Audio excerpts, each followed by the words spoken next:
le titre du message aujourd'hui, c'est que vos cheveux blancs soient une couronne de gloire. Que vos cheveux blancs soient une couronne de gloire. Donc c'est un sermon sur la vieillesse, sur le fait d'avoir un certain âge. Dans Proverbes chapitre 16, verset 31, il est dit « Les cheveux blancs sont une couronne de gloire s'ils sont trouvés dans le chemin de la droiture. » Les cheveux blancs sont une couronne de gloire s'ils sont trouvés dans le chemin de la droiture. Et bien sûr, quand on parle de cheveux blancs, on ne parle pas de la couleur nécessairement des cheveux, on parle du fait d'avoir de l'âge, du fait d'être âgé. Parce qu'il y a des personnes qui ont les cheveux blancs en étant jeunes. Donc, ça parle de quoi? Ça parle d'avoir de l'âge, ça parle de la vieillesse. Et oui, Dieu nous dit les cheveux blancs parce que c'est ce qui caractérise souvent la vieillesse. Quand on est plus âgé, on a les cheveux blancs. C'est pour ça que Dieu nous dit les cheveux blancs sont une couronne de gloire. Et dans Psaume chapitre 71, verset 18, il est dit « À ce moment-là aussi, lorsque je serai vieux et avec des cheveux blancs, ô Dieu, ne m'abandonne pas, jusqu'à ce que j'ai montré ta vigueur à cette génération et ton pouvoir à tous ceux qui sont à venir. » Donc on voit que l'auteur dit ici, à ce moment-là aussi, lorsque je serai vieux et avec des cheveux blancs. Donc en fait, le fait d'avoir des cheveux blancs, c'est ce qui caractérise la vieillesse. Et quand Dieu dit les cheveux blancs sont une couronne de gloire, il parle du fait d'avoir de l'âge. Et on va revenir un peu plus tard sur Psaume 71, verset 18. Et malheureusement, dans notre société actuelle, souvent les personnes âgées sont mal vues, mal perçues. On dit que voilà, le fait d'être âgé, on est inutile, les personnes âgées sont dévalorisées. Mais ce n'est pas du tout le cas dans la Bible. Même au contraire, l'âge est mis en valeur. Et donc, j'espère que ce message, justement, sera un encouragement aux personnes qui sont âgées, aux personnes qui ont un certain âge, une exhortation à vivre pour Dieu. Parce que quand on est âgé, on doit justement vivre pour Dieu. Et bien sûr, ce message ne s'applique pas qu'aux personnes âgées, ça s'applique à tout le monde, parce qu'il y a beaucoup de points qu'on va voir aujourd'hui qui s'appliquent aux chrétiens en général. Et si Dieu vous fait cette grâce, peut-être qu'aujourd'hui vous n'êtes pas âgé, mais un jour vous le serez. Donc ce message, bien sûr, est important pour vous aussi, parce qu'un jour vous serez âgé. Donc le premier point qu'on va voir, donc on a lu Proverbes chapitre 16, verset 31, je le répète, « Les cheveux blancs sont une couronne de gloire s'ils sont trouvés dans le chemin de la droiture. » Donc le premier point, c'est être trouvé dans le chemin de la droiture, donc dans le chemin de la justice.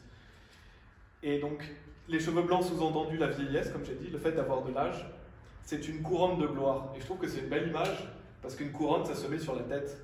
Et bien sûr, les cheveux, on sait que c'est sur la tête. Donc en fait, c'est que vos cheveux blancs sont une couronne de gloire. Donc c'est une belle image qui compare le fait d'avoir des cheveux blancs à ce que ce soit une couronne de gloire. Et donc, souvent dans notre société, comme j'ai dit, on dénigre la vieillesse, mais ce n'est pas le cas de Dieu. Et on voit dans ce verset, donc il est dit, les cheveux blancs sont une couronne de gloire s'ils sont trouvés dans le chemin de la droiture. Donc il y a un si. S'il y a un si, c'est qu'il y a une condition. Ce n'est pas automatique qu'une personne âgée fasse de ses cheveux une couronne de gloire, parce qu'il y a un si. Il est dit s'ils sont trouvés dans le chemin de la droiture. Donc si vous voulez, en tant que personnes âgées, faire de vos cheveux blancs une couronne de gloire, il faut être trouvé dans le chemin de la droiture, donc dans le chemin de la justice. Donc déjà, il vous faut être sauvé. Vous ne pouvez pas être dans le chemin de la justice si vous n'êtes pas sauvé. La première étape, c'est d'être sauvé, c'est d'être un chrétien. Jésus lui-même dit « Je suis le chemin, la vérité et la vie. Aucun homme ne vient au Père que par moi, ne vient vers le Père que par moi. » Donc Jésus est le chemin. Quand vous êtes sauvé, vous êtes sur ce chemin du paradis, vous êtes certain d'aller au paradis, il n'y a rien qui puisse changer ça. C'est ce qu'on appelle le salut. Ensuite commence la vie chrétienne, et cette vie chrétienne, il faut marcher dans le chemin de la droiture. Pas pour être sauvé, vous êtes déjà sauvé, mais pour être agréable à Dieu. Et c'est ce que nous enseigne Proverbes chapitre 16, verset 31, qu'en tant que personnes âgées, si on veut faire de nos cheveux blancs, de notre vieillesse, une couronne de gloire, il faut marcher sur ce chemin de la droiture. Donc il faut marcher avec Christ, il faut servir Dieu, garder ses commandements. Donc ça c'est le premier point.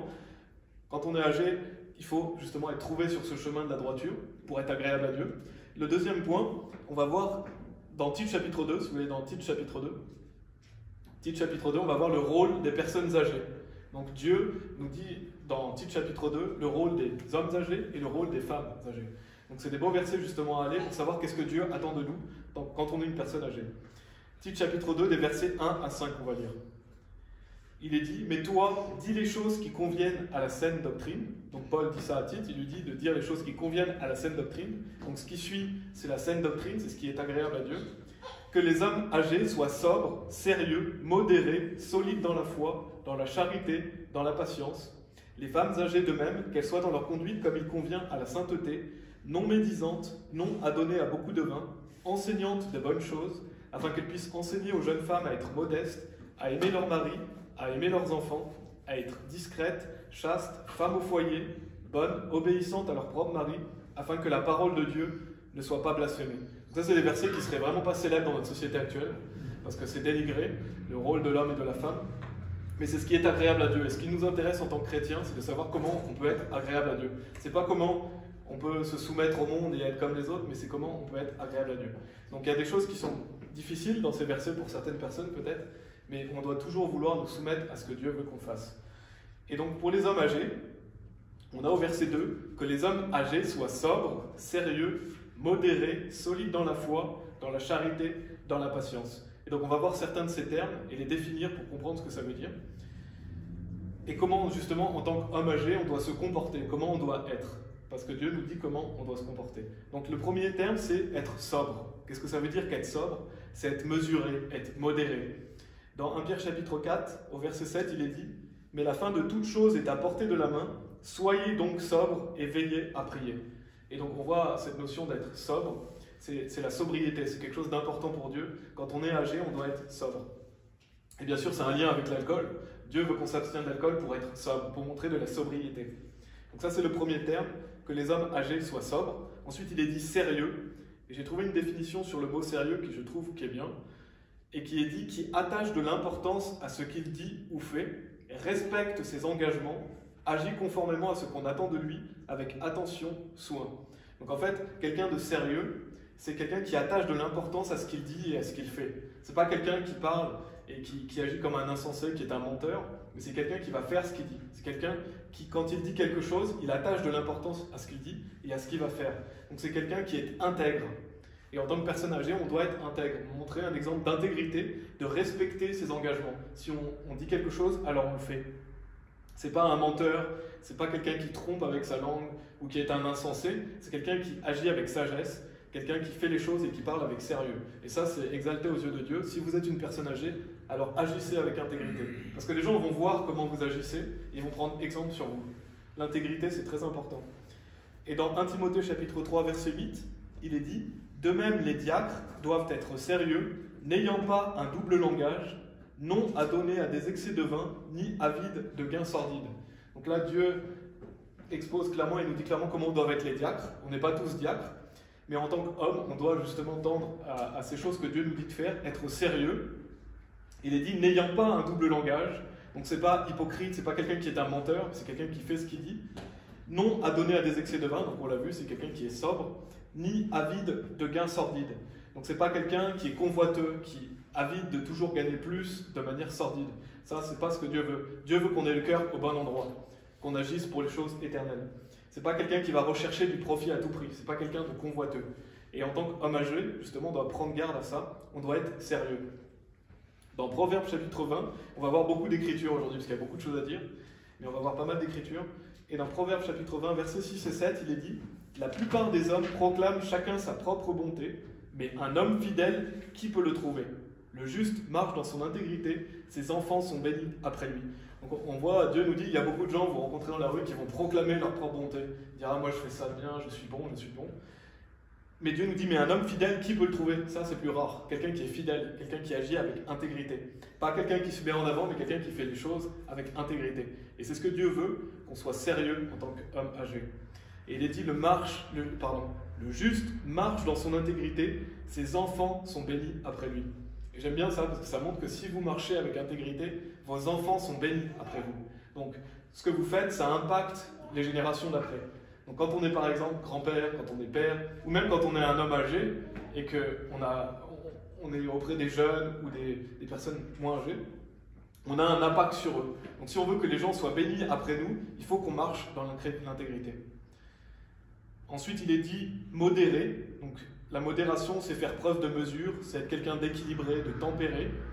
C'est pas quelqu'un qui est dans l'excès, c'est pas quelqu'un qui se met vite en colère, mais c'est quelqu'un de tempéré. C'est un fruit de l'esprit d'ailleurs, la tempérance. Donc Dieu nous dit que les hommes âgés doivent être modérés. Et le dernier point, il est dit que les hommes âgés soient sobres, sérieux, modérés, solides dans la foi, dans la charité, dans la patience. Donc Dieu veut qu'on ait ces qualités de foi, de charité et de patience. Il est dit dans 1 Corinthiens chapitre 16, au verset 13 et 14, « Veillez, tenez ferme dans la foi, comportez-vous comme des hommes, soyez forts, que toutes vos choses soient faites avec charité Et donc ça c'est le verset 14. Donc Dieu nous dit qu'on doit tenir ferme dans la foi. Donc en tant que personne âgée, on doit être des exemples de foi, on doit tenir ferme dans la foi. On doit se comporter comme des hommes, être fort et tout faire avec charité. Ça c'est très important. Donc développer ces qualités de foi, de charité et de patience. Donc là on vient de voir justement quel est le rôle d'un homme âgé. En quoi on peut s'améliorer. Ensuite il est dit des versets 3 à 5, le rôle des femmes âgées. Il est dit les femmes âgées de même qu'elles soient dans leur conduite comme il convient à la sainteté, non médisantes, non adonnées à beaucoup de vin, enseignantes de bonnes choses, afin qu'elles puissent enseigner aux jeunes femmes à être modestes, à aimer leur mari, à aimer leurs enfants, à être discrètes, chastes, femmes au foyer, bonnes, obéissantes à leur propre mari, afin que la parole de Dieu ne soit pas blasphémée. Et donc, parce qu'il est dit au verset 4 qu'elles doivent enseigner aux jeunes femmes, s'il est dit qu'elles doivent enseigner ces choses-là aux jeunes femmes, c'est parce qu'elles doivent aussi l'appliquer elles-mêmes. Si vous l'enseignez aux autres, vous devez déjà aussi l'appliquer. Donc tout ça, on doit l'appliquer à soi-même si on est une femme âgée. Et donc, qu'est-ce qu'il est dit? Il est dit, afin qu'elles puissent enseigner, les femmes âgées de même qu'elles soient dans leur conduite comme il convient à la sainteté. Donc on avait fait un message sur la sainteté, c'est important de vivre de manière saine. Non médisantes. Donc ça c'est le premier point. Il faut que les femmes âgées soient non médisantes. En fait, les gens médisants, c'est les gens qui disent du mal des autres. Ce sont les personnes qui donnent des propos malveillants sur les autres. Il ne faut pas agir comme ça, justement. On doit apprendre à ne pas dire du mal des autres. Ça ne veut pas dire que vous ne pouvez pas juger les autres, ça veut dire que vous n'agissez pas de manière malveillante envers les autres. Dans 1 Timothée chapitre 5, verset 13, il est dit « Et avec cela, elles apprennent à être oisives, déambulant de maison en maison, et non seulement oisives, mais aussi caquettes, se mêlant de tout, parlant de choses dont elles ne devraient pas parler. » Donc justement, les femmes âgées doivent apprendre à retenir leur langue, à ne pas parler sur les autres pour rien, à ne pas se mêler de tout et d'agir de mauvaise manière. C'est ça que Dieu nous dit, ne pas être médisant. Donc il est dit aussi non adonné à beaucoup de vin, de même que les hommes doivent être sobres, enseignantes de bonnes choses. Et il est dit ensuite modeste. La modestie, c'est être une personne qui est retenue, une personne qui est discrète. Et ça, c'est une grande valeur aux yeux de Dieu. Une femme âgée doit être modeste, elle doit être discrète. Et donc qui n'est pas là pour se faire voir, c'est quelqu'un qui agit avec modestie, qui n'est pas là pour se montrer aux autres. Et donc justement après on a le mot discrète. Donc discrète, c'est quelqu'un qui agit avec réserve dans ses relations avec autrui, qui veille à ne pas gêner les autres, donc qui témoigne de retenue et qui ne se mêle pas à des choses qui ne le regardent pas. C'est quelqu'un qui ne va pas médire sur les autres. Donc en fait c'est une personne qui est prudente. Le fait d'être discrète, c'est d'être prudente. Et dans la King James, c'est le mot discreet. On retrouve ce mot discreet dans Tite chapitre 2 verset 5, donc qui est ici traduit par le mot justement discrète, mais on retrouve ce mot discreet aussi en Genèse chapitre 41 verset 39. Genèse chapitre 41 verset 39, il est dit « Et Pharaon dit à Joseph, puisque Dieu t'a montré tout ceci, il n'y a personne qui soit aussi prudent et aussi sage que toi. » Donc on retrouve le même mot, mais au lieu d'être défini par discrète, c'est prudent. Donc en fait, quelqu'un de discret, c'est quelqu'un qui est prudent. Donc Dieu veut que les femmes âgées agissent avec prudence. Donc c'est quelque chose qui est très mis en valeur, si vous lisez les proverbes notamment, c'est très mis en valeur la prudence. Dieu veut qu'on soit prudent. Et dans Proverbes chapitre 8, verset 12, il est dit « Moi, la sagesse, je demeure avec prudence et découvre la connaissance d'inventions judicieuses. » Donc on voit que qu'est-ce qui demeure avec la sagesse, c'est la prudence. Donc, en fait, si vous agissez avec prudence, c'est que vous agissez avec sagesse. Donc c'est quelque chose de très important, d'être discrète. Ensuite, il est dit chaste. Des personnes chastes, c'est des personnes qui s'abstiennent de blesser la pudeur ou qui manifestent de la pudeur. Dieu veut que les femmes soient chastes. Ce sont des personnes qui couvrent leur nudité. Ce ne sont pas des personnes qui sont là pour se montrer. Et vous pouvez aller dans 1 Pierre chapitre 3 si vous voulez. Donc là on est dans Tite chapitre 2, mais dans 1 Pierre chapitre 3 il y a aussi d'autres informations.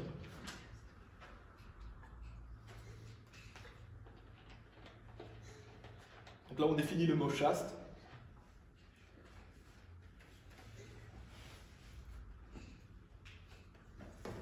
Et bien sûr, j'ai passé, il était dit afin qu'elles puissent enseigner aux jeunes femmes à être modestes, on l'a vu, à aimer leur mari, à aimer leurs enfants, à être discrètes, et là on en est à chaste. Donc c'est quelqu'un qui s'abstient, quelqu'un qui manifeste de la pudeur. Dans 1 Pierre chapitre 3, versets 1 et 4, il est dit « De même, vous femmes, soyez soumises à vos propres maris, afin que s'il y en a qui n'obéissent pas à la parole, ils puissent être gagnés sans la parole par le comportement des femmes, tandis qu'ils regardent votre comportement chaste, accompagné de crainte, dont l'ornement ne doit pas être cette parure extérieure de cheveux tressés, et de porter de l'or ou des tenues vestimentaires, mais que ce soit l'homme caché du cœur, en ce qui n'est pas corruptible, c'est-à-dire l'ornement d'un esprit soumis et tranquille, lequel est d'un grand prix à la vue de Dieu. Donc c'est un grand prix à la vue de Dieu que les femmes, justement, soient d'un esprit soumis et tranquille. Parce qu'il est même dit que vous pouvez gagner des personnes à Jésus-Christ en faisant cela. Si vous êtes une femme chaste, vous pouvez amener des gens au Seigneur par votre comportement. C'est quelque chose de très important. Que les femmes aussi soient soumises à leur propre mari, qu'elles fassent un bon témoignage. Et on a cette notion de qu'est-ce que c'est que la nudité dans la vie, parce que dans notre société, la nudité, souvent elle est mal définie, mais la nudité, elle est décrite dans la Bible, notamment dans Exode 28, 42, donc dans l'Ancien Testament. Il est dit « Et tu leur feras des caleçons de lin pour couvrir leur nudité, ils iront depuis les reins jusqu'aux cuisses. » Donc en fait, couvrir sa nudité, c'est couvrir ses cuisses. Donc ça, c'est important, même un homme doit couvrir sa nudité. On ne doit pas mettre des vêtements qui justement exposent notre nudité. C'est ça être chaste. Donc pour une femme, il faut donc porter des robes ou des jupes qui vont jusqu'aux genoux, afin de couvrir la nudité, d'être chaste. Et donc ça, c'est la modestie, la chasteté, pardon. Ensuite, il est dit « Femmes au foyer, bonnes, obéissantes à leur propre mari ». Donc ça aussi, c'est des choses auxquelles on doit veiller. Et à la fin du verset 5, il est dit « Afin que la parole de Dieu ne soit pas blasphémée ». Parce qu'en fait, c'est très important aux yeux de Dieu, parce que si vous ne faites pas ces choses, vous blasphémez la parole de Dieu, c'est-à-dire que vous blasphémez Dieu. Et en tant que chrétien, on doit vouloir être un bon témoignage aux yeux des autres. En fait, on a une grosse responsabilité en tant que personne sauvée, c'est qu'on témoigne de Dieu. Quand les gens nous regardent, alors ils voient nos actions, et on doit glorifier Dieu par ce qu'on fait.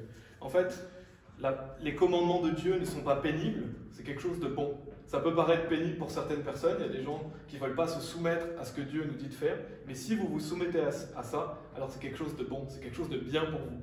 C'est un acte d'obéissance, et c'est notre volonté d'être agréable à Dieu. Parce que la parole de Dieu, elle est pure, elle est parfaite, et elle est pour notre bien. En fait, on ne doit pas regarder à ce qu'on pense nous-mêmes, on doit regarder à ce que Dieu pense.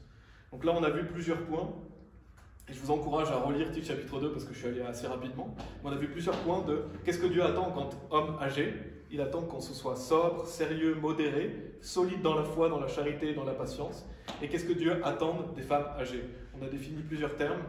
Et bien sûr, ça pourrait faire un sermon complet à ce sujet, mais je voulais au moins donner quelques détails pour que, en tant que personne âgée, si vous êtes une personne âgée, comment vous pouvez vous améliorer, et puis aussi en tant que femme, en tant qu'homme en général. Donc ça, c'est le deuxième point, le rôle des personnes âgées. Le troisième point, c'est qu'en tant que personne âgée, on doit déclarer la grandeur et le pouvoir de Dieu.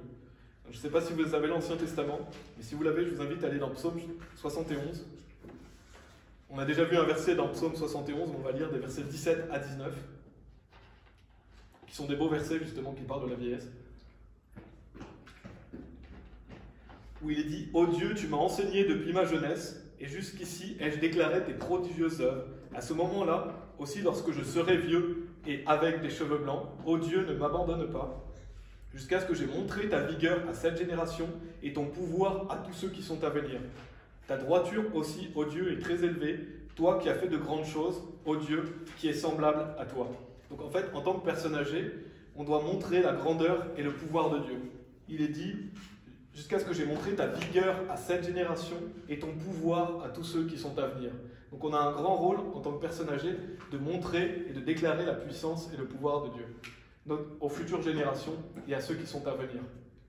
Donc par exemple, si vous êtes grands-parents, alors c'est important de montrer déjà à vos enfants, mais aussi à vos petits-enfants, de déclarer la puissance de Dieu, de montrer à quel point Dieu est merveilleux, de montrer à quel point Dieu est puissant. Et si vous n'avez pas de petit-enfant ou pas d'enfant, vous pouvez le montrer aux jeunes, vous pouvez le montrer à votre prochain. En tant que personne âgée, on a toujours un rôle et on peut toujours montrer aux autres que Dieu est puissant. Quand vous allez témoigner vers les jeunes, quand vous allez témoigner même vers les moins jeunes, vous déclarez la puissance de Dieu. Et c'est ce que Dieu veut qu'on fasse en tant que personne âgée. Et on a aussi dans Psaume 92, versets 12 à 15, où il est dit « L'homme droit s'épanouira comme le palmier, il grandira comme un cèdre au Liban, ceux qui sont plantés dans la maison du Seigneur s'épanouiront dans les cours de notre Dieu, ils continueront de produire du fruit dans la vieillesse, ils seront abondants et florissants pour déclarer que le Seigneur est intègre, il est mon roc et il n'y a aucune injustice en lui. » Donc si vous marchez avec Dieu en tant que personnes âgées, vous allez produire du fruit dans la vieillesse. Vous ne cesserez pas de produire du fruit. Parce qu'il y a toujours des personnes à évangéliser, quel que soit votre âge. Vous allez porter du fruit à Dieu. Vous serez abondant et florissant. Je trouve ça beau parce que justement, c'est un peu antinomique par rapport à la société, justement, qui montre la vieillesse comme quelque chose de mauvais, mais Dieu montre quelque chose comme quelque chose de bon, c'est quelque chose, vous êtes abondant, florissant. C'est beau pour une personne âgée d'être abondant et florissant. Et donc, qu'est-ce que font ces personnes? Ils déclarent que le Seigneur est intègre. Donc, c'est ça que vous devez déclarer aux gens, que Dieu est intègre, que Dieu est fidèle, qu'il est mon roc, et il n'y a aucune injustice en lui. Donc, en tant que personne âgée, déclarez aux gens le fait que Dieu est parfait, que Dieu est juste, qu'il n'y a pas d'injustice en lui, qu'il est votre roc. Donc, parlez de Jésus-Christ, qu'est-ce qu'il a fait pour vous? Parlez de la Bible. Et souvent, j'ai noté plusieurs fois que lorsque j'avais des discussions d'évangélisation avec des personnes, beaucoup de gens disaient « mon grand-père m'a dit »,« ma grand-mère m'a dit ». C'est arrivé souvent que des jeunes, même des moins jeunes, qui me disaient « voilà, mon grand-père m'avait dit ça, ma grand-mère m'avait dit ça ». Donc on voit que ce que disent les grands-parents aux petits-enfants a un impact et les gens s'en souviennent. Et peut-être que vous n'avez pas de petits-enfants, mais vous pouvez faire la même chose avec les enfants de vos frères et sœurs ou avec les jeunes en général. Les gens se souviennent de ce que vous dites. Et ils se souviennent aussi de comment vous agissez. Et d'ailleurs, c'est arrivé même la semaine dernière, quand on évangélisait, il y a un jeune homme qui a dit « ma grand-mère me l'avait dit ». Un monsieur qui l'avait dit, pardon. Ma grand-mère m'avait dit. Donc il se souvient de ce que sa grand-mère avait dit. Donc tout ce que vous dites à vos enfants, petits-enfants ou même aux jeunes, les gens s'en souviennent. Donc vous devez déclarer que Dieu est intègre, qu'il n'y a aucune injustice en lui. Donc c'est important. Comment vous pouvez déclarer qui est Dieu et parler de Dieu? Bien sûr, c'est en ouvrant votre Bible, en montrant aux enfants, voilà, regarde ce que Dieu a fait, leur lire des histoires de la Bible, leur lire l'Ancien Testament, le Nouveau Testament. Et aussi, vous pouvez parler de ce que Dieu a fait dans votre vie. Qu'est-ce que Dieu a fait pour vous? Vous pouvez déclarer. Parce que vos petits-enfants, par exemple, ou les gens en général, ne peuvent pas savoir ce que Dieu a fait dans votre vie. Donc vous pouvez expliquer aux gens, voilà, Dieu m'a aidé dans ce moment-là, Dieu m'a soutenu, Dieu m'a ouvert telle porte. Et en témoignant comme ça, vous allez instaurer l'amour de Dieu dans le cœur des gens. Et ça, c'est important de témoigner de qui est Dieu et de ce qu'il a fait pour vous, à quel point Dieu est bon, grand, redoutable et merveilleux. On a Romains chapitre 10, verset 14, bien sûr, qui est un célèbre verset. Romains chapitre 10, verset 14. Donc là, on est toujours dans le troisième point, c'est le fait qu'en tant que personne âgée, on doit déclarer la grandeur et le pouvoir de Dieu. On doit dire aux gens qui est Dieu. Et dans Romains chapitre 10, verset 14, il est dit « Comment alors feront-ils appel à celui en qui ils n'ont pas cru? Et comment croiront-ils en celui dont ils n'ont pas entendu parler? Et comment entendront-ils sans un prédicateur ?» Donc Dieu est clair, comment ils vont pouvoir croire en Jésus-Christ s'ils n'ont pas entendu parler de Jésus? Et donc justement, on doit parler aux gens de Jésus-Christ. On ne doit pas prendre pour garantie le fait que, par exemple, si vous avez des enfants ou des petits-enfants, ou vous connaissez de la famille, ou vous avez des amis, vous ne pouvez pas prendre pour garantie que ces gens-là sont déjà sauvés. Ce n'est pas parce qu'ils naissent dans une famille chrétienne qu'ils sont sauvés. Et ça m'était resté en mémoire, mais le pasteur Jiménez, une fois, dans un de ses sermons, avait dit qu'il était étonné de voir qu'il y a des jeunes dans son église qui viennent depuis longtemps, mais qui ne sont pas sauvés. Ce sont des jeunes adolescents, ils ne sont pas sauvés, ils viennent à l'église, ils entendent les enseignements, pourtant il est clair sur le salut, il donne des bons enseignements, mais ils n'ont pas cru. Pourquoi ils n'ont pas cru? Parce que personne leur a expliqué peut-être calmement, face à face, personne est venu leur parler. Donc en fait, ils sont là, mais ils ne sont même pas sauvés alors qu'ils sont dans des familles chrétiennes. Donc il ne faut pas prendre pour garantie que voilà, les personnes qui sont autour de vous, parce qu'ils se disent chrétiens, ils sont sauvés en fait. Il faut aller les confronter. Et les confronter, bien sûr, qu'est-ce que ça veut dire? Ça veut dire aller vers eux, leur donner l'évangile, leur poser des questions, en fait, prendre le temps avec eux. En fait, il faut s'assurer que les gens aient bien compris. Si par exemple vous avez des petits-enfants, assurez-vous qu'ils aient bien compris l'évangile. Parce qu'il ne faut pas prendre pour garantie le fait qu'ils sont sauvés parce qu'ils sont dans une famille chrétienne. De même que pour vos proches et pour toutes les personnes en général. Si on ne confronte pas les personnes, on ne peut pas vraiment savoir ce qu'ils croient. Donc ça, c'était le troisième point. Le quatrième point, c'est qu'il faut finir sa course avec joie. Donc quand on est plus âgé, on est plus proche du bout de notre course. Et donc on finit sa course avec joie. C'est un point important. C'est la course de la vie chrétienne. Dieu veut qu'on finisse fort et avec joie notre course. Bien sûr dans nos capacités, parce qu'on sait que quand on vieillit, la plupart du temps on a plus de problèmes physiques, on se fatigue plus vite, donc on a nos capacités et nos limites. Mais on peut finir fort notre course, on peut finir dans la joie. Parce que ce qui est beau en servant Dieu, c'est que vous pouvez servir Dieu même avec une condition physique difficile. Parce que ça ne demande pas beaucoup d'efforts. De prêcher l'évangile à quelqu'un, d'ouvrir la Bible, de parler de Dieu, c'est des choses qu'on peut faire même avec des capacités limitées. En fait, le service à Dieu, vous pouvez le faire même avec peu de force. Et ça, c'est justement quelque chose qui est beau.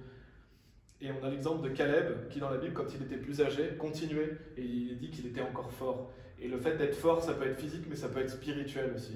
Dieu veut qu'en tant que personne âgée, on soit fort spirituellement. Et donc, parlez de lui, lisez la Bible aux personnes, parlez de qui est Dieu quand vous êtes une personne âgée. En fait, si aujourd'hui même vous êtes encore en vie, c'est que Dieu a encore des choses à vous faire faire. Parce que Dieu aurait pu vous prendre et vous ramener à la maison. Si vous êtes encore là, tant que vous soufflez et que vous respirez, alors vous avez encore des choses à faire pour Dieu, même si vous êtes âgé. Et vous pouvez aller dans Actes chapitre 20, si vous voulez. Justement, Paul nous parle de la fin de sa course, dans Actes chapitre 20, des versets 24 à 27.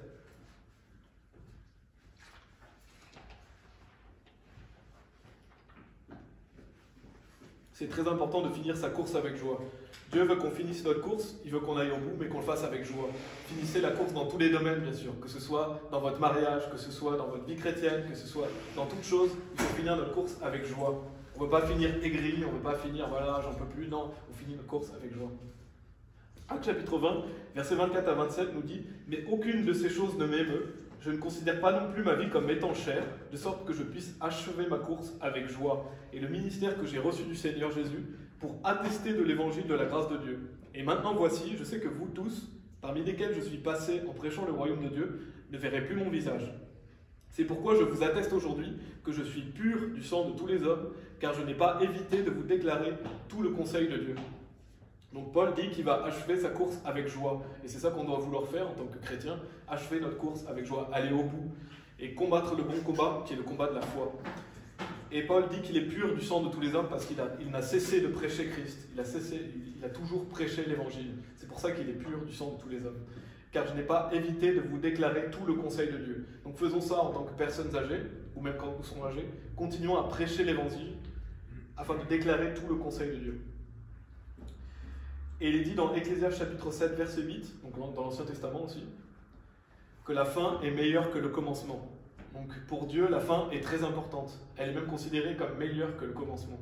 C'est ce qui est dit dans Ecclésiaste chapitre 7, verset 8.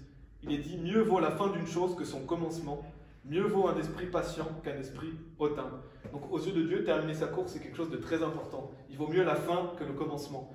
Dieu veut qu'on puisse finir notre course avec joie. Et on a aussi dans Apocalypse chapitre 2, si vous allez dans Apocalypse chapitre 2, où Dieu nous parle des églises. Apocalypse chapitre 2, il nous dit au verset 19, « Je connais tes œuvres et ta charité, et ton service, et ta foi, et ta patience, et tes œuvres, et les dernières surpassent les premières. » Donc on voit que Dieu montre que voilà, cette église faisait des œuvres, ils avaient la charité, le service, la foi, la patience. Et il est dit, et tes œuvres, et les dernières surpassent les premières. Donc qu'est-ce qui est mis en avant par Dieu dans cette église? Que leurs dernières œuvres surpassent leurs premières œuvres. Donc en tant que personnes âgées, on ne doit pas regarder derrière nous, on doit regarder devant nous. Et donc on doit toujours faire en sorte que nos œuvres futures soient encore plus grandes que nos œuvres avant. Et Dieu met en avant ça dans cette église, le fait que leurs dernières œuvres surpassent les premières, parce que la fin est meilleure que le commencement. Quel dommage en fait que vous finissiez votre course en chutant. Dieu veut qu'on finisse fort une course, comme l'apôtre Paul. Et on a plusieurs exemples dans la Bible. Je vais donner quelques exemples. Dans l'Ancien Testament, on a notamment David. Donc le roi David, lui, il a terminé sa course avec joie, et il a terminé sa course en servant Dieu. On voit dans 1 Chronique chapitre 28 au verset 20, où il est dit « Et David dit à Salomon son fils, sois fort et plein de courage, et fais-le, n'aie pas peur et ne t'effraie pas, car le Seigneur Dieu, c'est-à-dire mon Dieu, sera avec toi, il ne te laissera pas et ne t'abandonnera pas, jusqu'à ce que tout l'ouvrage pour le service de la maison du Seigneur soit achevé. » Donc on voit que David avait pris soin des générations futures. Il fortifiait son fils, il l'avait encouragé. On voit même aussi qu'il va préparer la succession de son fils. Donc c'est ce que Dieu veut qu'on fasse en tant que personnes âgées, qu'on prenne soin des générations futures. Il servait Dieu même dans la vieillesse. Et il est aussi dit qu'il va finir sa course avec joie, parce que dans 1 Chronique 29, verset 28, donc un chapitre plus loin, il est dit « Et il mourut à un grand âge, rassasié de jours, de richesse et d'honneur, et Salomon, son fils, régna à sa place. » Donc, David est mort à un grand âge, rassasié de jours et de richesse et d'honneur. Il est mort dans la joie, il est mort dans la paix, parce qu'il n'a cessé de servir Dieu. Il a pris soin des générations futures, et c'est ça que Dieu veut qu'on fasse quand une personne âgée. On doit prendre exemple sur David. Et par contre, on a aussi des mauvais exemples. Donc David est un bon exemple. Il a fini sa course avec joie, il a parlé aux générations futures, il a préparé la succession de son fils, il a servi Dieu. Mais on a un exemple, par exemple, de quelqu'un qui n'a pas pris soin des générations d'après, c'est Ézéchias, le roi Ézéchias. Et il est dit notamment dans 2 Rois chapitre 20, je vais vous lire des versets 16 à 19, il est dit « Et Ésaïe dit à Ézéchias, entends la parole du Seigneur, Voici les jours viennent où tout ce qui est dans ta maison et ce que tes pères ont amassé jusqu'à ce jour sera emporté à Babylone. Rien ne restera, dit le Seigneur. Et on prendra de tes fils qui seront issus de toi et que tu as engendrés, et ils seront eunuques dans la maison du roi de Babylone. Alors Ézéchias dit à Ésaïe, la parole du Seigneur que tu as prononcée est bonne, et il dit, n'est-ce pas bon si paix et vérité existent pendant mes jours? Donc, à chaque fois que je lis ça, ça m'énerve un peu parce qu'on voit qu'Ézéchias ne se soucie pas du tout des générations futures. En fait, tant qu'il meurt en paix, tant que ça va pour lui, c'est bon. Et justement, c'est un mauvais exemple. Il n'a pas pris soin des générations futures. Donc en tant que personne âgée, on doit prendre soin des générations futures. Donc je ne vais pas rentrer dans l'histoire d'Ézéchias, mais on voit clairement qu'il se souciait de lui-même, il ne se souciait pas des gens après lui. Parce qu'il y aura des conséquences justement sur ses enfants. Donc ça, c'est un exemple qu'on ne veut pas être, de finir sa course, finir sa vie, en ne pensant pas aux générations d'après. Et il y a un autre exemple, c'est le roi Asa, qui lui va mourir dans des souffrances sans rechercher Dieu. Donc ça, c'est un mauvais exemple de personne qui ne va pas finir sa course avec joie. On a Ézéchias, lui, qui ne se soucie pas des autres, mais on a aussi le roi Asa, lui, qui va finir dans la souffrance. Et c'est ce qu'on ne veut pas. Et dans 2 Chroniques, chapitre 16, verset 12, il est dit « Et Asa, en la 39e année de son règne, fut malade des pieds, et sa maladie fut extrêmement grave. Toutefois, dans sa maladie, il ne chercha pas le Seigneur, mais les médecins. » Donc on voit, parce qu'il va pécher. Juste avant, pourtant, Asa a fait des grandes choses. C'était un homme de Dieu qui a fait beaucoup de grandes choses. Mais on voit que quand il est plus vieux, il va se détourner de l'Éternel. Il va avoir une maladie des pieds. Donc il va avoir une maladie extrêmement grave. Il va souffrir, il va mourir dans la souffrance. Et en plus de ça, il ne va pas rechercher le Seigneur, mais il va rechercher les médecins. Et ça, c'est ce qu'on ne veut pas en tant que personnes âgées. C'est finir loin de Dieu. C'est finir dans la souffrance, dans la détresse, en se détournant de Dieu. Donc on voit à travers ces exemples, si Dieu nous donne l'Ancien Testament, c'est aussi pour notre admonition. Donc Dieu veut qu'on prenne exemple. Qu'on regarde les bons exemples, qu'on fasse de même, et qu'on voit les mauvais exemples et qu'on ne fasse pas cela. Et donc on voit des exemples de personnes qui ont mal fini leur course, et on voit un exemple de quelqu'un qui a bien fini sa course, avec David. Vous pouvez aller dans 2 Corinthiens chapitre 4. 2 Corinthiens chapitre 4, c'est bientôt fini, on va faire la conclusion. Donc on a vu dans ce message que vous pouvez faire de vos cheveux blancs une couronne de gloire. Vous pouvez faire de vos cheveux blancs une couronne de gloire si vous êtes trouvé dans le chemin de la droiture. Donc c'est important d'être trouvé dans le chemin de la droiture, déjà d'être sauvé, mais aussi de marcher avec Dieu. On a vu le rôle des personnes âgées, le rôle des hommes âgés et des femmes âgées qui sont décrits dans Tite chapitre 2. Bien sûr, il y a d'autres passages qui en parlent, mais Dieu veut qu'on puisse justement tendre vers ces choses-là. On a vu aussi que c'est très important de finir sa course avec joie, en voyant des bons exemples et des mauvais exemples. Et c'est important aussi de noter que Dieu nous soutient dans notre vieillesse. Donc c'est rassurant quand on est une personne âgée, Dieu nous soutient, il est avec nous. Dans Ésaïe 46, verset 4, il est dit « Mais même jusqu'à votre vieillesse, je suis, et même je vous porterai jusqu'aux cheveux blancs, je l'ai fait, et je porterai, même je vous soutiendrai, et vous délivrerai. » Donc si vous marchez avec Christ, Dieu est avec vous, il ne vous abandonne pas, il vous porte, parce que ça a de la valeur à ses yeux. En tant que personnes âgées, vous avez de la valeur pour lui. Il est avec vous, il vous soutient dans votre vieillesse. Donc c'est rassurant de savoir que Dieu est là. Peut-être que vous n'avez pas d'autres personnes autour de vous, mais lui, Dieu, il prend soin de vous. Et il vous soutient, et il dit « Je vous porterai jusqu'aux cheveux blancs ». Donc pour Dieu, c'est important. Et donc pour terminer, dans 2 Corinthiens chapitre 4, et versets 16 à 18, on va lire. 2 Corinthiens chapitre 4, versets 16 à 18. Il est dit « Pour ce motif, nous ne défaillons pas, mais bien que notre homme extérieur dépérisse, cependant l'homme intérieur est renouvelé de jour en jour. Car notre légère affliction, laquelle ne dure qu'un moment, effectue pour nous un bien plus excessif et éternel poids de gloire. Tandis que nous ne regardons pas aux choses qui se voient, mais aux choses qui ne se voient pas. Car les choses qui se voient sont temporelles, mais les choses qui ne se voient pas sont éternelles. » Donc on voit, pour ce motif, nous ne défaillons pas, donc on ne doit pas défaillir, on doit continuer de tenir ferme dans la foi.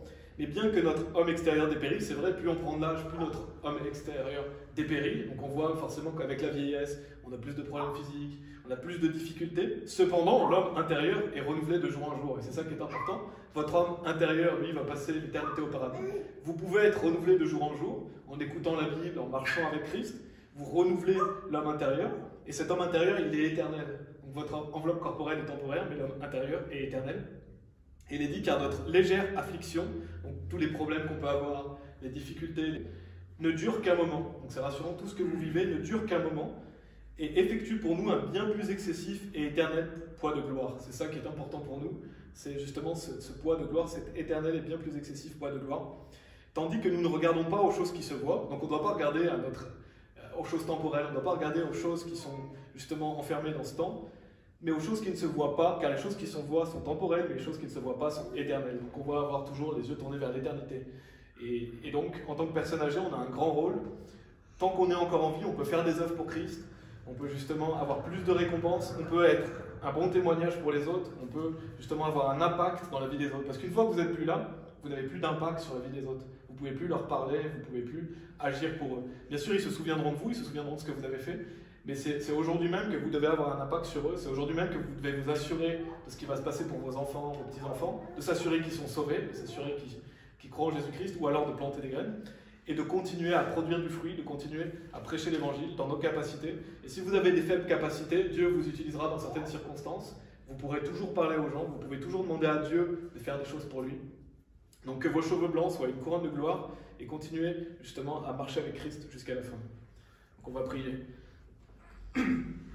Merci Seigneur, parce que c'est vraiment clair dans ta parole que quand on est une personne âgée, on peut continuer à te servir, on peut continuer à faire des grandes choses pour toi. Merci de nous donner ces enseignements, de nous dire aussi ce qu'on doit faire, de dire ce que doivent faire les hommes âgés, les femmes âgées. Je prie pour que nous puissions t'honorer, t'être agréable et nous soumettre à ce que tu nous dis de faire, ne pas croire qu'on sait par nous-mêmes ce qu'on doit faire, mais mettre confiance que ce que tu dis est mieux et meilleur pour les autres et meilleur pour nous.